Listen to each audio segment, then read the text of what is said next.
Part 8. Pertemuan tak terduga. Farid yang aku kenal bukanlah Farid yang kini ada di sampingku. Bagaimana mungkin laki-laki itu dapat berubah hanya dalam hitungan jam saja? Padahal sebelumnya dia tidak pernah mendekatiku seperti saat ini.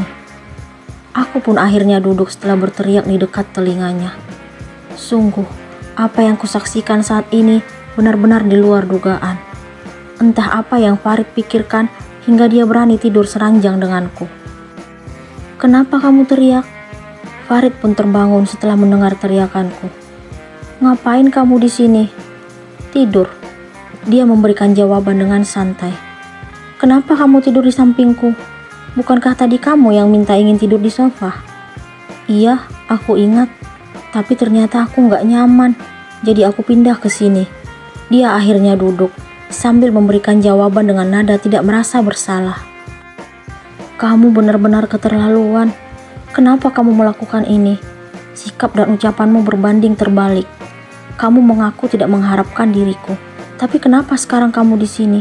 Aku ingin mendengar penjelasannya." "Udah dong ngomelnya, aku ngantuk." Farid tidak menjawab pertanyaanku. Dia justru mengalihkan pembicaraan. "Aku ingin mendengar jawabanmu. Kenapa sikap kamu tiba-tiba berubah? Kenapa kamu tidak bersedia mengakhiri hubungan kita? Sebenarnya apa maumu?" Aku makin kesal mengingat apa yang dia lakukan selama ini. "Kenapa harus mengakhiri hubungan kita? Kamu istri pilihan Mami. Aku menerima keputusan Mami, walaupun saat itu tidak mengharapkanmu. Kalau kamu tidak mengharapkanku, kenapa kamu tidak melepaskanku? Aku capek hidup dengan penuh kebohongan. Aku ingin bahagia. Apa kamu tidak memiliki pemikiran yang sama denganku? Jawab, Rit." Aku berharap agar Farid berubah pikiran. Semoga dia bersedia mengakhiri hubungan kami. "Kamu tidak bisa memaksaku untuk berpisah denganmu. Aku tidak pernah memikirkan hal itu." "Kenapa? Apa alasanmu?" Aku menggoyang-goyang tubuh Farid. Hatiku benar-benar kesal mendengar jawabannya. "Aku nggak tahu, Kay. Tapi aku nggak ingin berpisah denganmu. Kamu akan tetap menjadi istriku selamanya." Dia meraih tanganku, lalu menggenggamnya. "Maafin aku." Kata maaf pun keluar dari bibirnya. Aku tidak tahu harus marah atau senang setelah Farid menggenggam tanganku. Seharusnya aku bahagia melihat perubahannya yang sangat cepat menurutku. Namun, setelah aku kembali bertemu Kenzo, sikap yang Farid tunjukkan saat ini menjadi tidak berarti. Dosakah aku berpikiran seperti itu terhadap laki-laki yang telah resmi menikahiku? Namun, sampai kapan aku akan tetap bertahan hidup bersama suami yang tidak mencintai dan bahkan tidak mengharapkan diriku? Ini benar-benar dilema yang menyakitkan. Kita istirahat sekarang. Kamu gak perlu memikirkan tentang perpisahan lagi. Farid kembali membuka suara, lalu mendaratkan kecupan di keningku. Ada apa dengan laki-laki itu? Entah kenapa, aku tetap diam dan tidak ingin marah ataupun mengelak. Tiba-tiba, pandanganku tertuju pada bekas cakaran di leher Farid. Aku pun mengusapnya. "Apa benar aku yang melukaimu?" Aku bertanya kepadanya. "Lupain aja, mungkin kamu gak sengaja." Jawaban Farid telah membuktikan kalau ternyata dia serius dengan ucapannya saat itu. Kenapa bisa sampai seperti ini? Aku merasa bersalah melihat luka itu. "Udah, gak apa-apa. Kamu gak perlu merasa bersalah." Aku merasa terharu mendengar penjelasan Farid. Ternyata sebelum aku dan dia bertemu Kenzo, dirinya sudah menunjukkan perhatian. Namun, aku justru tidak menyadari apa yang dia lakukan. "Aku tidur di sofa aja," ucapku mengalihkan pembicaraan lalu melepaskan genggamannya. "Nggak boleh. Kamu tetap tidur di sini. Biar aku aja yang tidur di sana." Dia melihat ke arah sofa. "Jangan. Tadi kamu bilang gak nyaman." "Gak apa-apa, aku akan belajar." "Aku gak mau. Biarkan aku tidur di sofa." Aku masih tetap bersikeras. Tiba-tiba, Farid menarik tubuhku dalam dekapannya. Dia merebahkanku lalu memakaikan selimut. Setelah itu, Farid pun beranjak dari tempat tidur menuju sofa. Aku merasa kasihan melihat sikapnya yang seperti itu. Maafin aku, Rit, karena telah memarahimu. Aku belum mampu menerima kenyataan saat aku melihatmu berbaring di sampingku. Ini benar-benar sulit diterima akal dan pikiran. 2 minggu berlalu. Aku makin tidak memahami sikap yang Farid tunjukkan. Dia tidak kasar dan dingin lagi seperti awal kami saling mengenal. Dia menunjukkan perhatian dan rasa pedulinya kepadaku.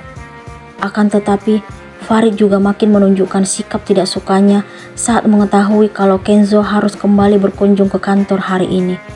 Farid memintaku untuk tetap di rumah saja dan mengaku mampu menyelesaikan apa yang harus dikerjakan tanpa kehadiranku di ruang rapat. Kamu hari ini di rumah aja, gak perlu ngantor. Begitu permintaan yang Farid lontarkan kepadaku tadi sebelum dirinya berangkat ke kantor. Ada apa denganmu? Kenapa aku gak boleh ngantor hari ini? Aku gak mau kalau kamu bertemu dengan Kenzo. Kamu tenang aja. Aku mampu mengatasi pekerjaanmu. Aku tersenyum mendengar alasan yang Farid berikan. Kenapa kamu senyum? Lucu aja. Kenapa kamu sekarang bersikap sok peduli padaku? Aku gak mau kalau pria lain melirikmu. Tapi kamu tahu siapa dia? Dia laki-laki yang aku cintai. Kamu masih saja berani mengaku mencintai pria lain di depanku. Tapi itu kenyataan. Aku gak suka, Kay. Farid tiba-tiba menghardikku. Ini yang membuatku sulit untuk berpaling dari Kenzo. Harus menghadapi suami yang kasar seperti dirimu. Dia kembali mengingatkanku tentang kekasaran dan sifat egoisnya. Dia meraih tanganku, tetapi aku langsung menepiskannya. Jangan sentuh aku. Aku langsung beranjak menuju kamar mandi. Saat Farid akan pergi ke kantor tadi, dia berpamitan, tetapi aku tidak menghiraukannya. Aku tetap tidak bersuara di kamar mandi. Walaupun sikapnya telah menunjukkan perubahan dalam 2 minggu ini, tetapi sifat egoisnya tidak hilang.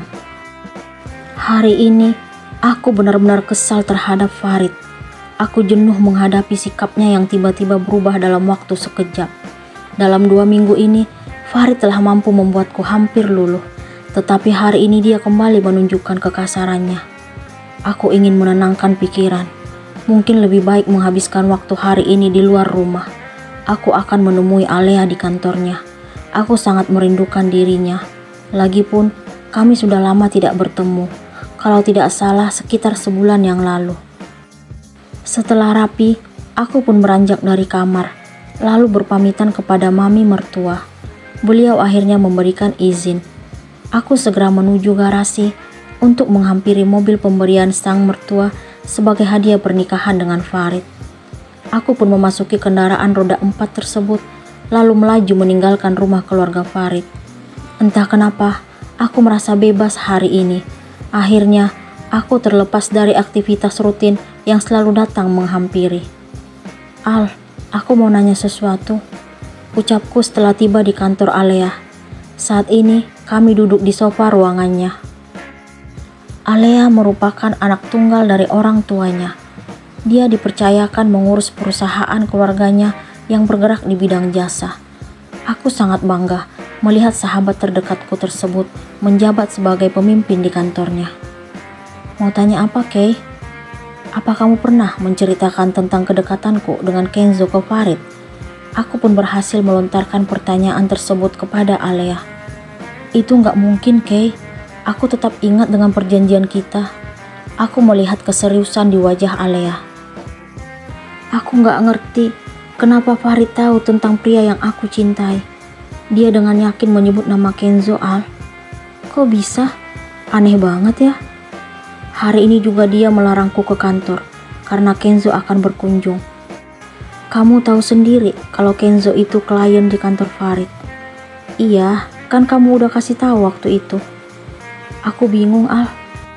Entah apa yang ada dalam pikiran Farid.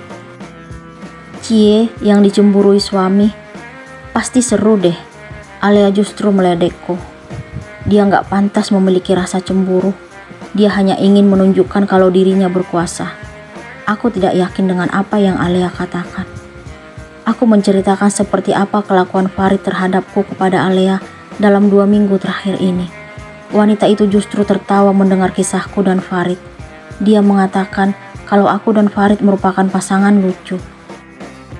Kami terus berbincang hingga tidak menyadari waktu sudah siang. Tiba-tiba pintu ruangan Aleha terbuka. Sosok Kenzo pun masuk. Aku tidak tahu harus bersikap seperti apa setelah melihat laki-laki itu. Setelah beberapa menit kemudian, Farid juga muncul. Untuk apa Farid ke kantor Aleha? Kenapa aku harus berhadapan dengan kedua pria itu dalam waktu yang bersamaan dan di ruangan yang sama juga? Farid menatapku sangat tajam.